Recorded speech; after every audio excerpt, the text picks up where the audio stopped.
पुस्तक परिचय कार्यक्रम में इंदुकांत आंगिरस का अभिवादन स्वीकार करें। आज 21 अगस्त 2025 है। धूप खिली हुई है, लेकिन मेरे हाथ में जो किताब है उसका उन्वान है, उसका शीर्षक है अंधेरों के बीच का अंधेरा। और इस किताब के लेखक कवि डॉक्टर रमेश सक्सेना, दिल्ली से। डॉक्टर रमेश सक्सेना ने ये पुस्तक मुझे भेंट करी। प्रिय इंदुकांत को सप्रेम उनके हस्ताक्षर हैं और 12 मई 2025 की तारीख है। जब किसी किताब का हम परिचय देते हैं और अगर उस किताब के लेखक से भी हमारा परिचय हो तो किताब का परिचय थोड़ा अधिक विशिष्ट हो जाता है। मेरी भी डॉक्टर रमेश सक्सेना से एक लंबे अरसे से पुरानी मुलाकात है। उनसे मेरा परिचय है।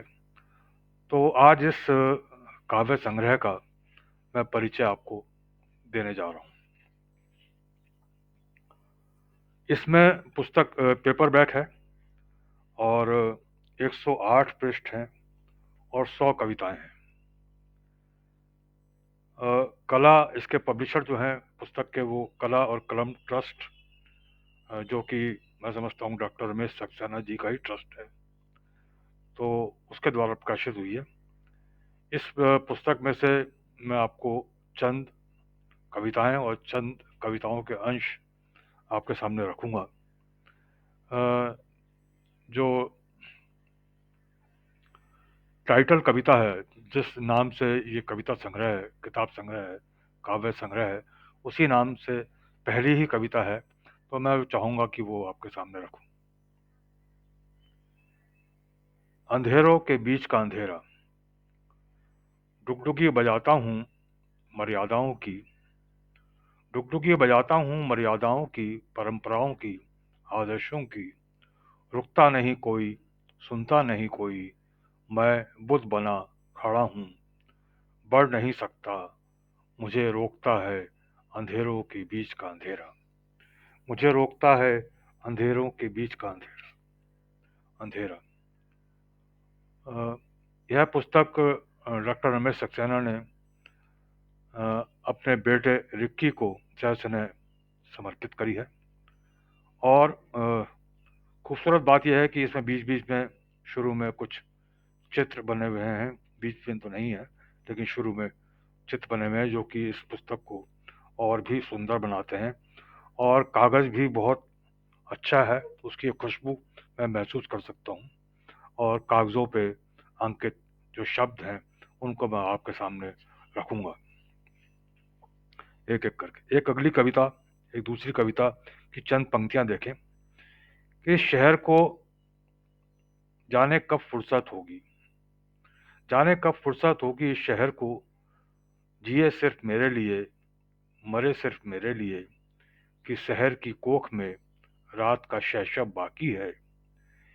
किसी मैखाने के फानूस आग लगाने को बेताब हैं, हर ईमान सौदे को दस्तक देता है। फिर भी मैं सुबह के इंतजार में था, फिर भी मैं सुबह के इंतजार में था। एक और छोटी सी कविता जिसका शीर्षक है भविष्य। ये देखें कि मगरमच्छ रेत में डोलने लगा, समुंदर में घोड़ा तैर रहा है, भ्रमर पेड़ों के तनों से चिपट रहा है।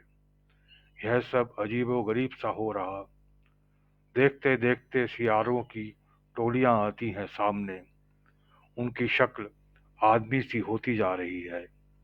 लगता है अब भविष्य आ ही गया है सामने, लगता है अब भविष्य आ ही गया है सामने।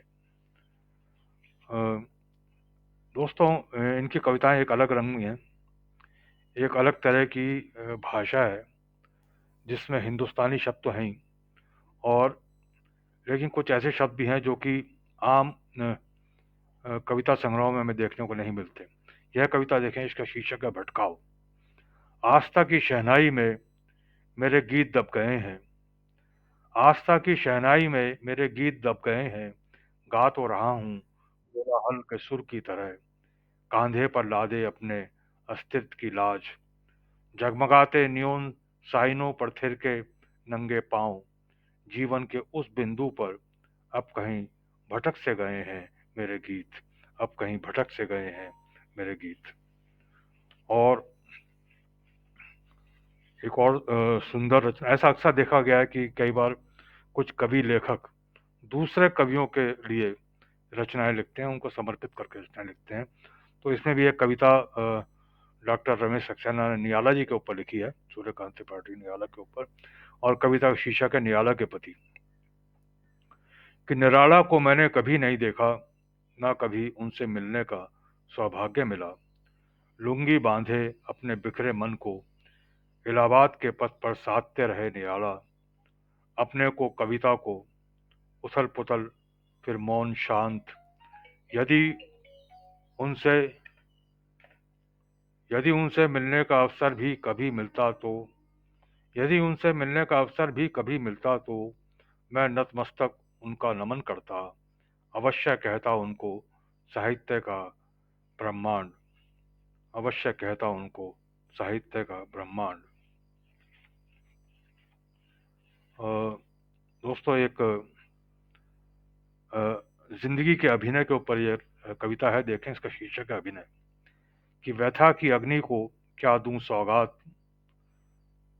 व्यथा की अग्नि को क्या दूं सौगात। सुर से सुर मिला कैसे काटूं रात। अधूरा पड़ा है अधपका इतिहास। कौन सा मुखौटा पहनकर अभिनय करेगी यह रात। कौन सा मुखौटा पहनकर अभिनय करेगी यह रात। और एक ऐसी अधूरी बात, एक कविता और छोटी सी, जिसका शीर्षक है अधूरी बात। कि अंतहीन गौरव धरा की गोद में सोया। अंतहीन गौरव धरा की गोद में सोया। लोरी सुना रही मधुर सांझ के व्यक्तित्व में खोया। भूल भलैया का झरोका घाट पर खड़ी भीड़ की आंखों में तैर रहा। घाट पर खड़ी भीड़ की आंखों में तैर रहा। जल तरंग दे रही साज। गश सो गया है अधूरी कहकर बात। गश सो गया है अधूरी कहकर बात। आपको बता दूं मैं कि गश दहलवी इनका दूसरा नाम है, जो कि शायरी का, जो कि उर्दू शायरी में वो इस्तेमाल करते हैं। तो यहाँ पर वो गश का उन्होंने अपना तकल्लुफ़ इस्तेमाल किया। अ, अ, एक और रचना आपके सामने रखता हूँ।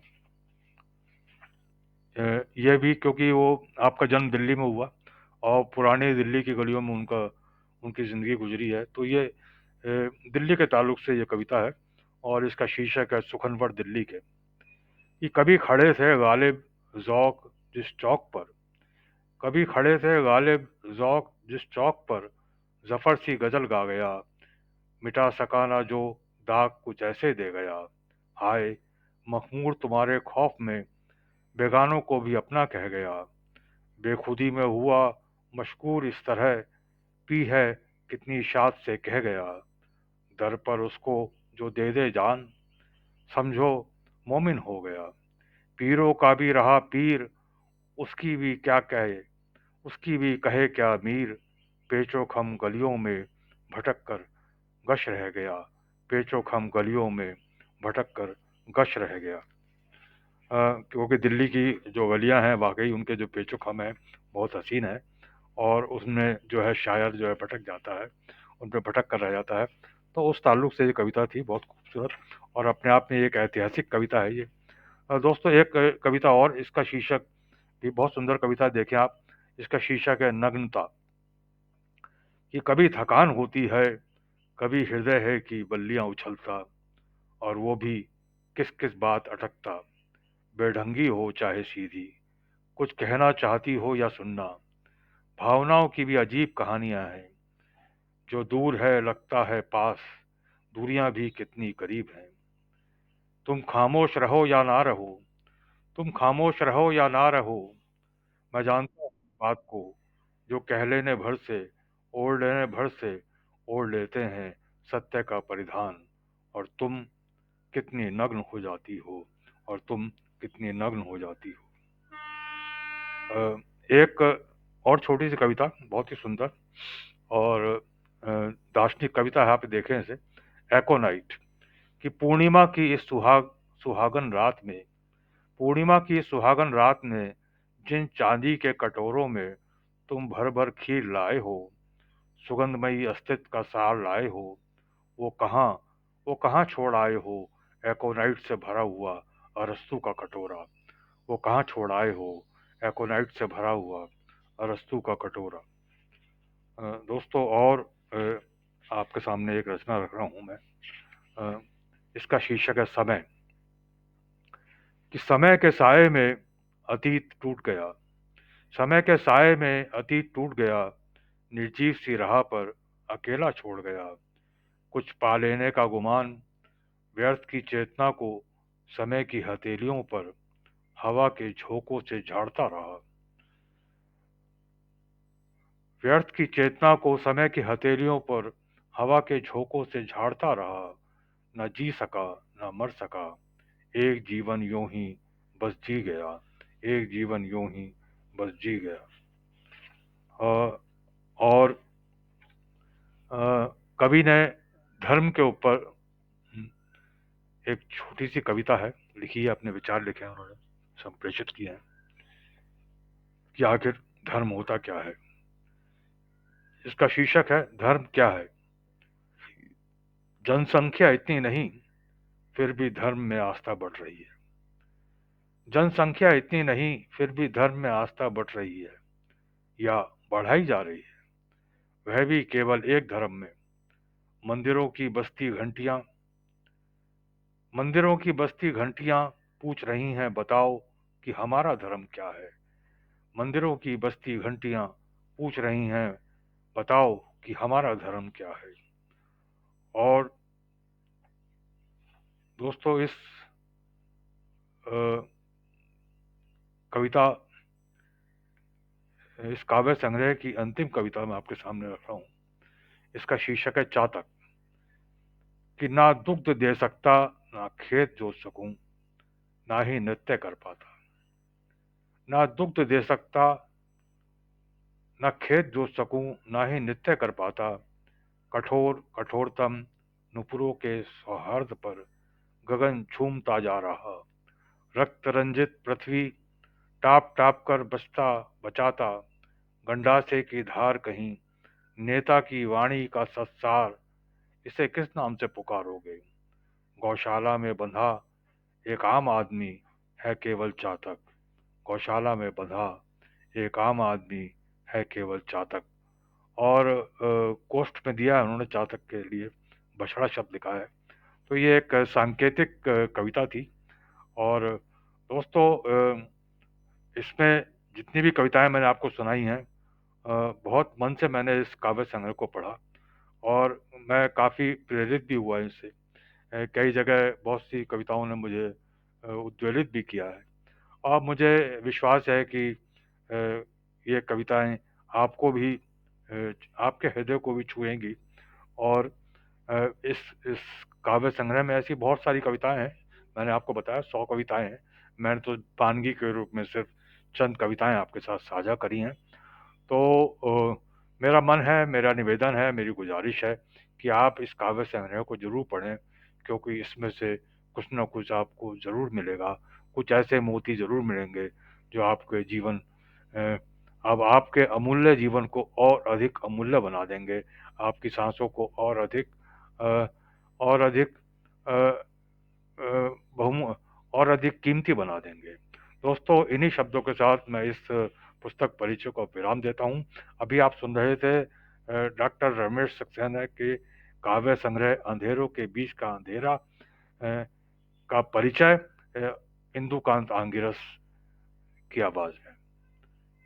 बहुत बहुत धन्यवाद सुनने के लिए। अपने दोस्तों के साथ जरूर साझा करें। नमस्कार। जय भारत, जय हिंद।